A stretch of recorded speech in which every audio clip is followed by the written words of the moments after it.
Hi, I'm Meera, and for most of my life, people called me the unlucky girl. I didn't ask for the title.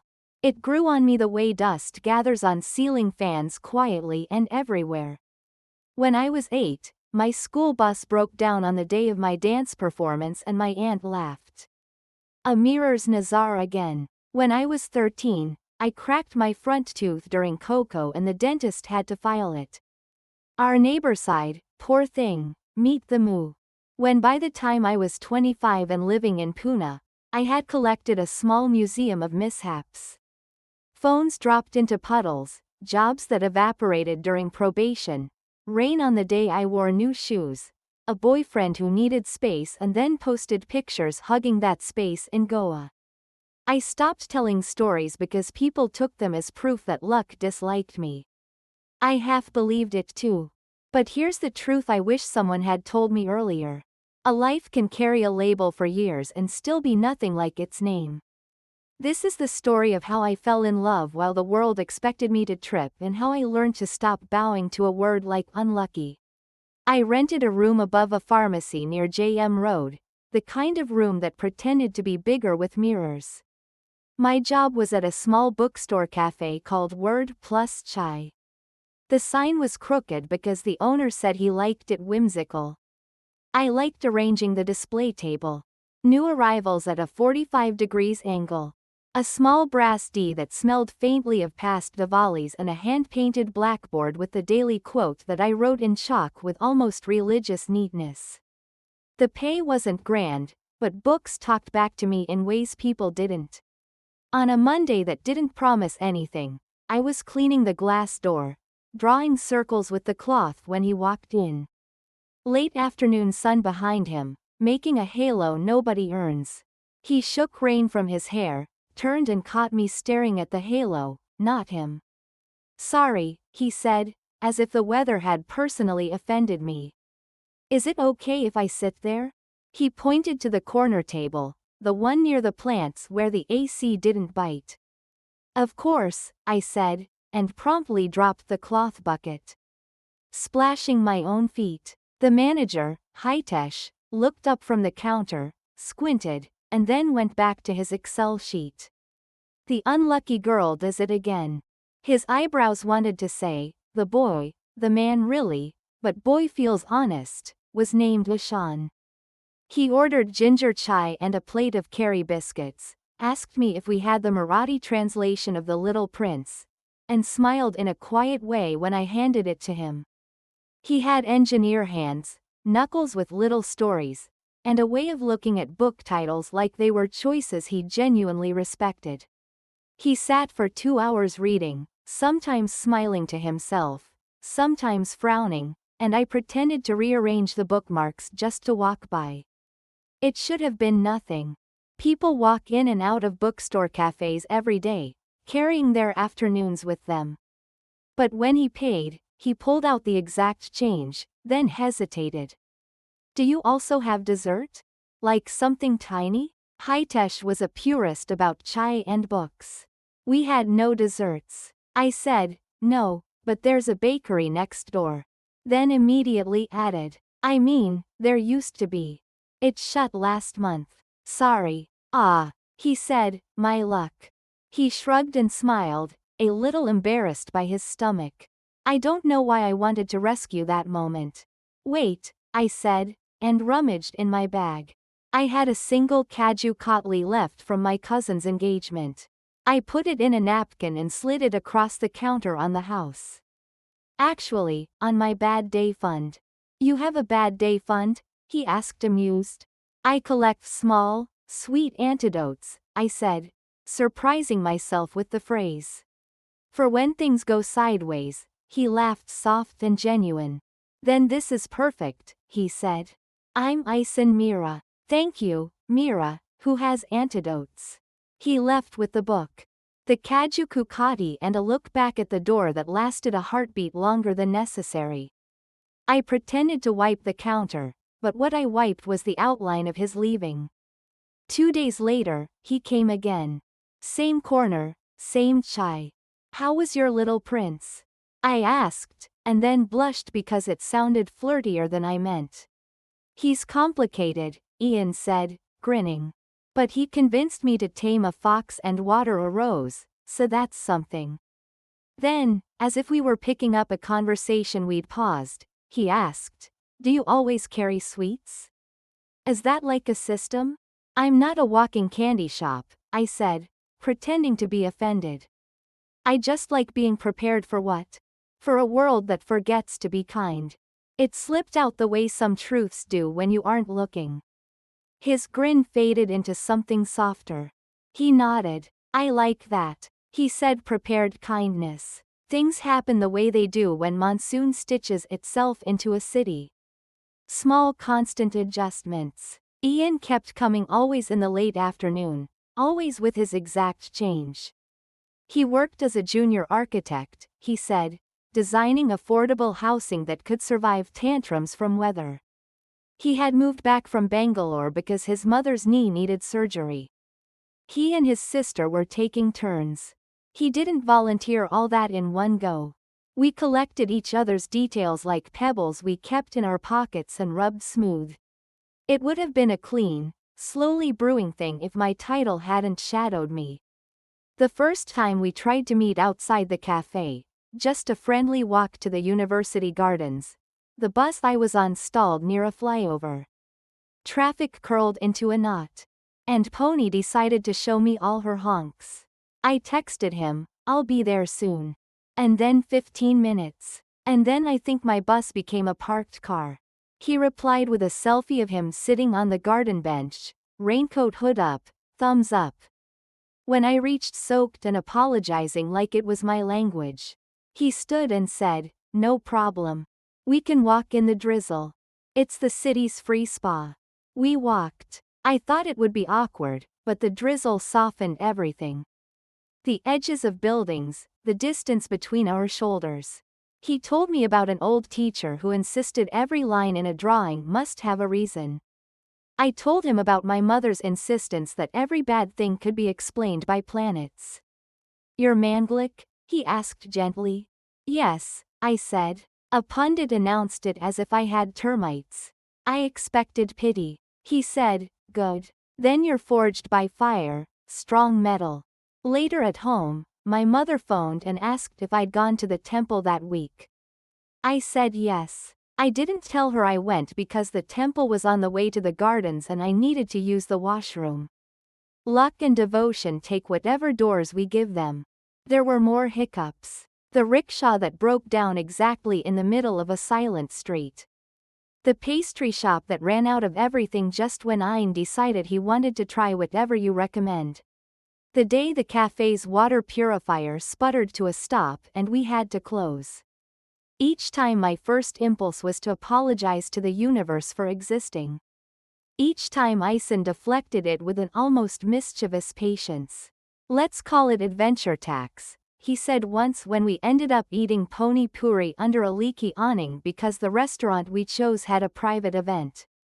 "You pay a little inconvenience to buy a story."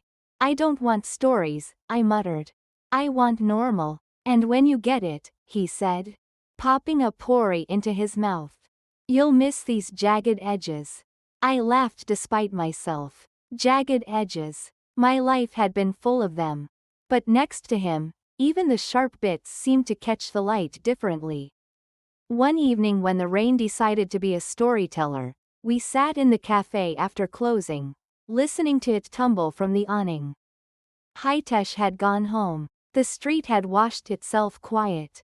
Ishan tapped the table, a gentle rhythm. "I have something to tell you," he said. I swallowed. "Okay. I'm not unlucky," he said. Deadpan. "Congratulations." He smiled. "I mean, I don't think in those terms, but if there were such a thing as luck, I might be the opposite of you." "You mean lucky?" I said. He nodded. "Strangely so. I once missed a train and met a professor at the platform who later got me my internship. I lost my wallet and someone returned it with a polite note and a 20-rupee chocolate inside. I applied to 5 firms, got 4 calls. It's like the universe keeps giving me soft landings." I stared at him. The rain filled the silence with its 1,000 little hands. Why are you telling me this? Because I like you. His eyes held mine with the simplicity I had been afraid of. And I don't want you to think I'm going to fix your luck or you're going to ruin mine. I want us to decide things with our feet on the ground. I felt a crack open in my chest. The clean kind, like a window being unlatched. I like you, too, I said so quietly I could pretend later that I hadn't said it. But I need you to know something. I will apologize too much. I will look for danger in small breezes. I will expect the worst just to feel prepared. Okay, he said. Then I will listen, and sometimes I will tell you to stop apologizing and you will be annoyed, but I'll keep listening. It was the most grown-up promise I had ever heard. Not fireworks, not destiny, just a pledge to sit through each other's weather. We began cautiously. He came to the cafe on a Saturday morning to help Hish fix a shelf. We ate missile at a place my friend swore by and graded it and ate. We took a bus to a lake and rented a red boat that moaned when we stepped in. I told him about Rishi, the ex who had taken my gentleness as a supermarket shopping freely, how it had left me feeling like an aisle of discounted goods. Ian's jaw tightened the way it does when good men try to hide anger on your behalf. I'm sorry, he said softly. But you're not a store. You're a house, a home. Entry by invitation only. He told me about his father.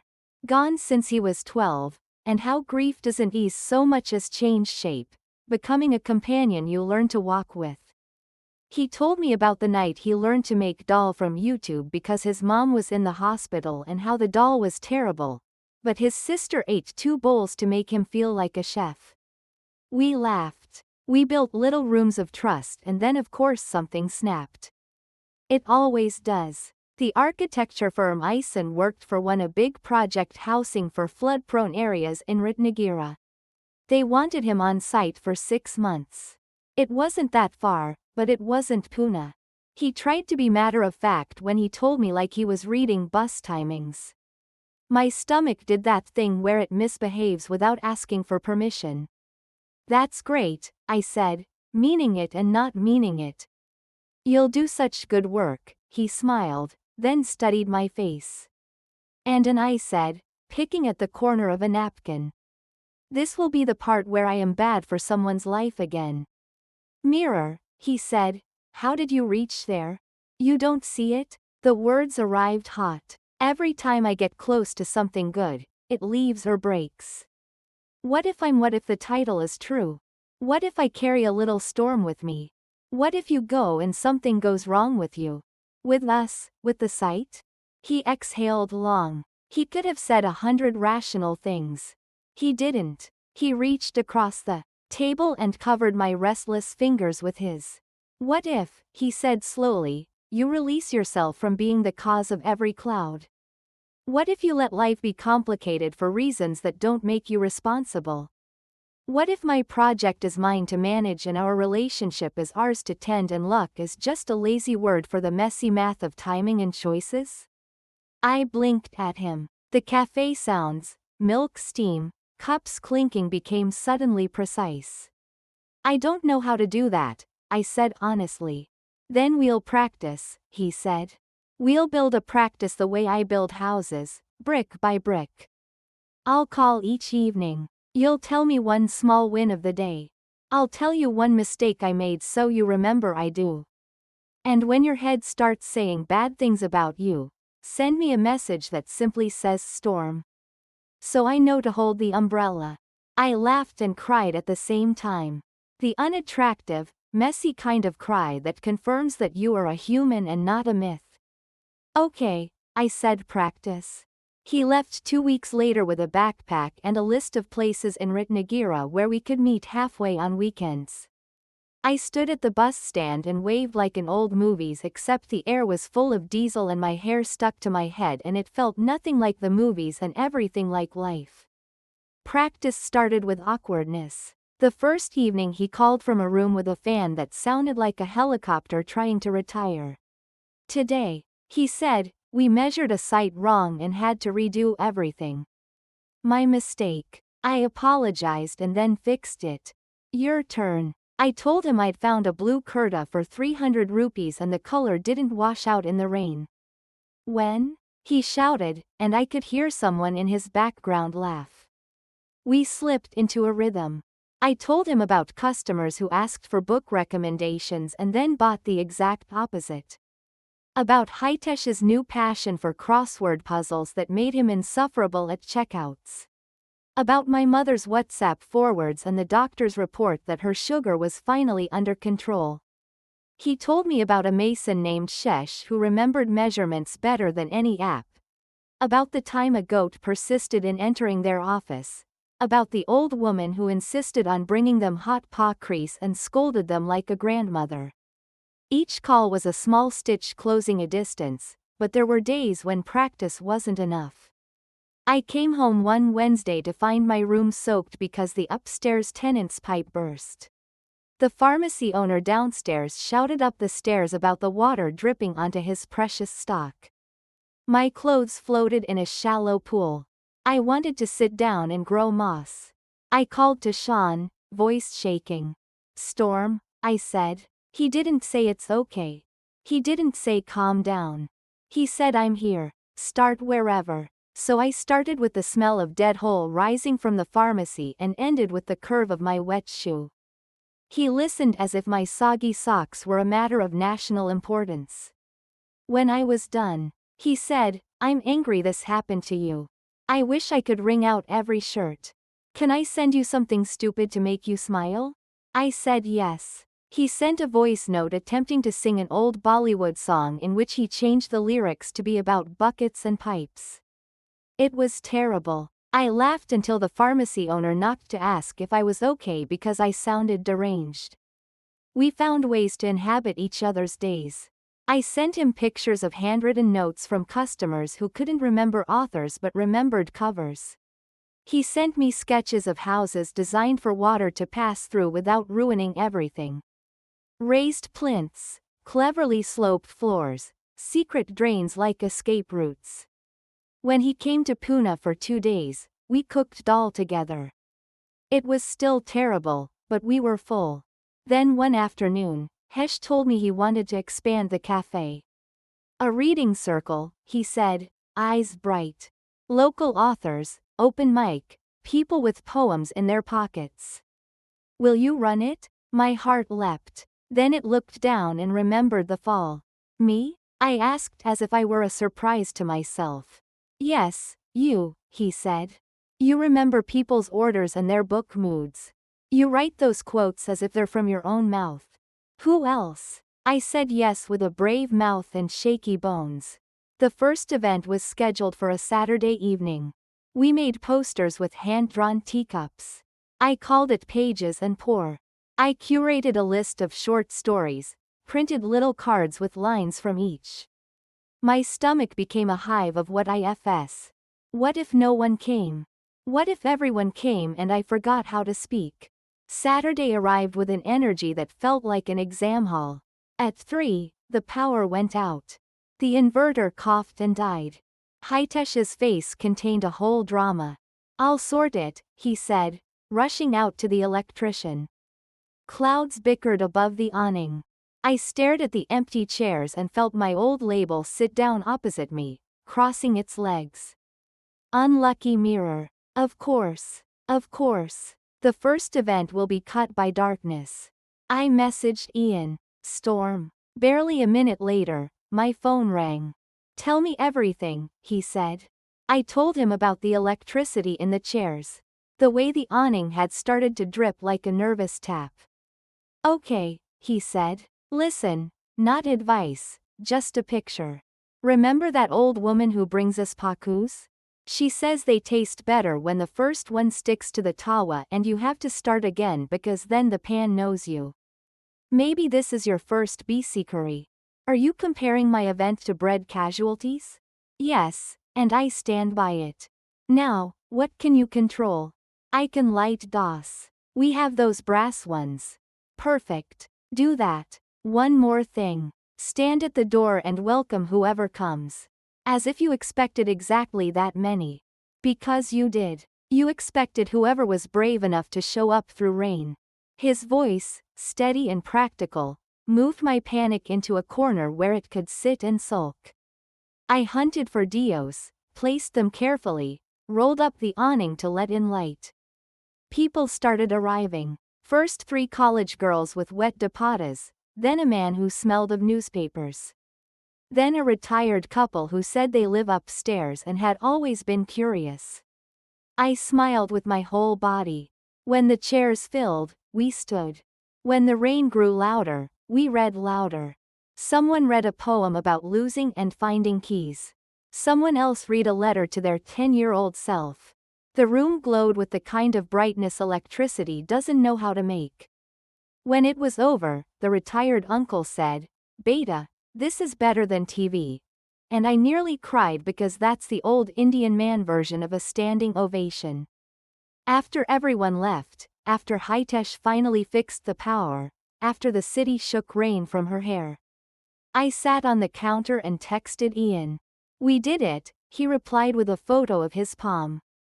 On it, written in black marker, was the word lucky. He had crossed it out and written practiced. I saved the photo and made it my wallpaper.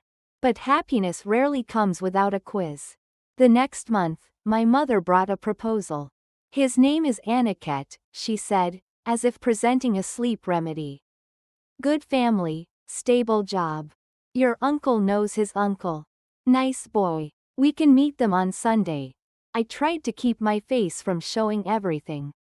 "Ma," I began gently. "I'm seeing someone." There was a full minute of silence at the other end. Then a measured sigh. "Meera, I know you have dreams, but you know your horoscope." "I know my heart," I said. "And he knows me. Will he put up with the way things happen around you?" She said it like a diagnosis. I wanted to scream, to shake the phone until every old fear fell out. Instead, I said, "He already does more than that, Ma. He listens. He doesn't treat me like a problem to solve." We argued in circles that week, our voices respectful and tired. She worried about my safety in storms. I told her people can drown in bathtubs too. She wasn't convinced. She cried quietly and made me feel like a thief stealing her peace. I cried into my pillow and wrote long messages and deleted them because he had enough to carry. On Friday night, he called. "I thought of a metaphor," he began, and I groaned. "No metaphors." I said, "I am only taking facts today." "Okay." He said, "Fact. I love you." Silence. The kind thick with necessary words. I realized I'd been waiting for someone to say it like a statement, not a promise of fireworks. "Fact," I said, my voice steady. Even though my whole insides were doing cartwheels. "I love you too. We can face your mother together," he said. "We can show her our practice. We can tell her we don't know the future and we are not wagering on luck. We are planning and we are choosing." "Okay," I whispered. "Come Sunday." Sunday. My mother's living room smelled of incense and acafoetida. She had made too many snacks, which is how my family expresses anxiety. Ishan arrived right on time, wearing a white kurta. He later admitted he had ironed 3 times. He touched my mother's feet. She flustered in the way mothers do when handsome, polite men enter their homes. And then we sat cutting through politeness with large dull knives. "What do you plan for the future?" she asked. Which in mother language means, "Show me a map where my daughter is safe and happy." "We plan to keep choosing each other," Ishan said calmly. "We plan to keep our separate work alive and also make time for what belongs only to us. We plan to save. We plan to keep a lucky drawer in our house where we store notes of all the small good things so on bad days we can reach in and feel proof." My mother stared. "Lucky drawer. Practice drawer." He corrected himself, smiling. "Words matter." My mother looked at me. I nodded. "Ma, I'm tired of apologizing for existing," I said softly. "He doesn't need me to be different. He just needs me to be honest." She looked at him again, then at me, then at the plate of chocolas. I could see the fight between worry and hope. Worry was older. Hope was stubborn. Finally, she sighed. The kind that releases a decade. You will still do the puja, she said, half stern, half shaky. What harm and more blessings. We'll do all the pujas, Ishan said, hands folded. And I will learn the words so I don't mix up my mantras. She almost smiled. Almost. The next months were a blend of ordinary and holy. He finished his Ratnagiri project. I ran pages and pour every fortnight and watched shy people become slightly less shy. We saved money in a glass jar with a note that said, houseplants plus sturdy pans. We went to the temple and also to a park and also to the corner where the best vada pav is found. We fought about stupid things. His habit of leaving socks anywhere they felt like resting. My habit of checking are you angry when he was just quiet. We fought about bigger things. My fear of him putting his work above us. His fear that I would keep shrinking myself to fit others' comfort. We practiced apologizing without defending and forgiving without scoreboard. Once after a long exhausting day, my old label tried to return, slipping in through a crack. The cafe's new espresso machine broke. A delivery of books got lost. My mother had a fever that scared me even though it was just a fever. And when I finally got a rickshaw home, the driver fought with me about the route. I reached my room and sat on the floor and waited for gravity to turn me into a puddle. Ishan arrived with a bag of oranges and a look that understood the wordless. He opened one orange, peeled it slowly, handed me a crescent. What if? He said quietly. Unlucky is just another word for unedited. Your days arrive with all their bloopers still in. Most people's days get edited in memory before they tell the story. I put the orange slice in my mouth and liked the sting. What if you're a poet pretending to be an architect? I said, what if we're both more than our job titles? He said, we married a year later in a room filled with people who had seen our practice drawer. My mother cried into her sari and told me to be stubborn about the right things. Heights gifted us a framed chalkboard that said, prepared kindness lives here. We moved into a one-bedroom with a balcony that could fit exactly 3 plants and 1 plastic chair. The day we moved, the sky threatened rain, but it held back, perhaps out of respect. Does the story end with me becoming lucky? Not in the lottery sense. The day after our wedding, a pipe burst in the kitchen.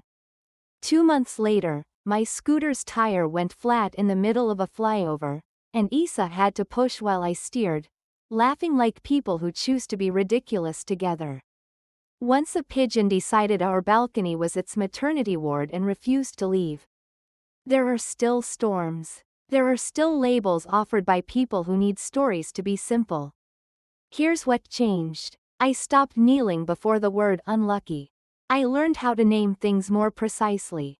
A bad thing isn't a prophecy. It is an event. A failure isn't proof of fate. It is information. A relationship isn't a stage on which luck performs. It is a practice 2 people build on purpose. We started our lucky sari practiced drawer on day 1. On small slips of paper we wrote found a second-hand bookshelf that fits exactly in the corner. Neighbor Auntie sent sabodana kitty on a day of headaches. Ishan learned to make dal that tastes like dal. Meera's reading circle had a new poet who sounded like monsoon. The pigeon finally left and didn't hold a grudge. We put the drawer in our kitchen because food and grace are cousins. When our first real fight landed with all its luggage, when we both said harsh things and the room felt like a cracked plate, we didn't ask if the universe was cursing us. We sat on the floor with the drawer open between us and read our slips aloud until our breath matched. Then we spoke about the actual issue. My tendency to say yes to everything until I collapse. His tendency to fix problems so quickly he forgets to say that must have hurt. We cried, apologized, practiced. We're still practicing. Sometimes on our balcony at night, we watch the city hold up its lights like candles at a vigil. Ishan places his hand over mine. The old promise quiet as breath. He still has soft landings. Good things still knock on his door with flowers in hand. I still trip on rugs, but we live in the same house now. So when I fall into a place that knows how to catch. And my falls teach us where the rugs are so he doesn't trip later. That's partnership, not magic, not immunity, just maps and hands. I'm still Meera. People who knew me when I was 8 still call me unlucky at weddings with a teasing LL tilt like it's a nickname they gave me in school. I smile, let the word go past me like a bus I no longer board and find Ian's eyes in the crowd. He points to the sky and mouths rain and I mouth back maybe. And he pulls an umbrella from his bag because he's learned to carry one and I've learned to ask for cover. Then we walk outside together into whatever the evening decides to be. Our feet steady on the ground, our practice drawer waiting at home full of small brave proof. If you ask me now whether I believe in luck, I will say I believe in timing and choices, in strangers who return wallets with chocolates tucked in the way a person can say, I'm here, and make a room feel different. I believe in kajuki offered across a counter and a boy who accepts it like a sacrament. I believe in a girl who thought she was a curse and turned out to be the home someone had been looking for. And on certain evenings when the rain performs its old complicated song and the city is a wet poem, I stand at our window and tell the younger mirror, look, we did not become lucky. We became loved. We became brave. We became the people who make drawers of evidence so that on the worst days we can remember the truth. Life did not happen to us. We happened to life together.